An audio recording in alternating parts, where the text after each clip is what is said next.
This roof has a problem with water, so we're going to attack it.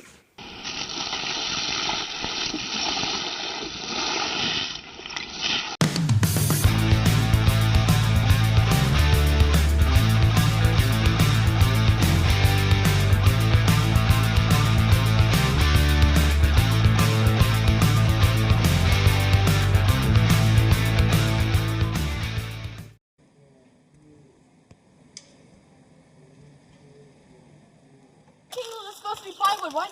Is there more than once? No, it's going to stack like 6 times.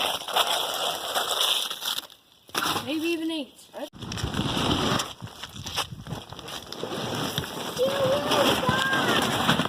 Yes, we didn't miss.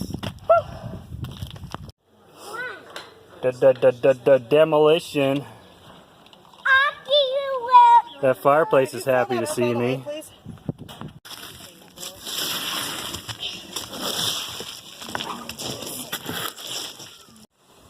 On this roof, there was a total of 5 layers of roofing.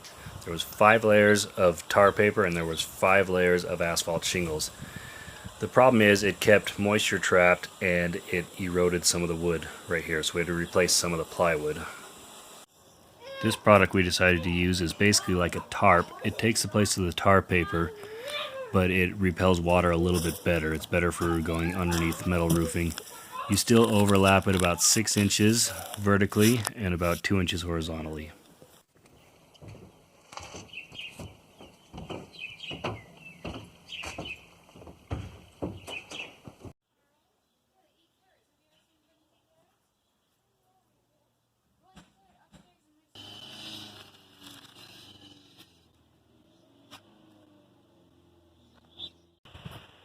This add-on didn't originally have a fascia board on there, so that had to be added, and then we wrapped this with some aluminum sheet metal to match the roofing, and we also added a rain gutter. That solved hopefully all of our issues with this portion of the house. When you're installing roofing, you want to make sure you start at the lowest elevation and you want to overlap with every single material. So first we laid down the tar paper across the lowest elevation, we overlapped it. Code says that on going uphill you need to overlap 6 inches, and side to side, if you run out of the material, you need to overlap it by 2 inches. And then same with if you're doing asphalt shingles, you would start at the very bottom, or concrete tile roofing shingles. Start at the bottom, overlap everything so that when the rain comes, it'll drip down, drip down, drip down, drip down, fall off your roof.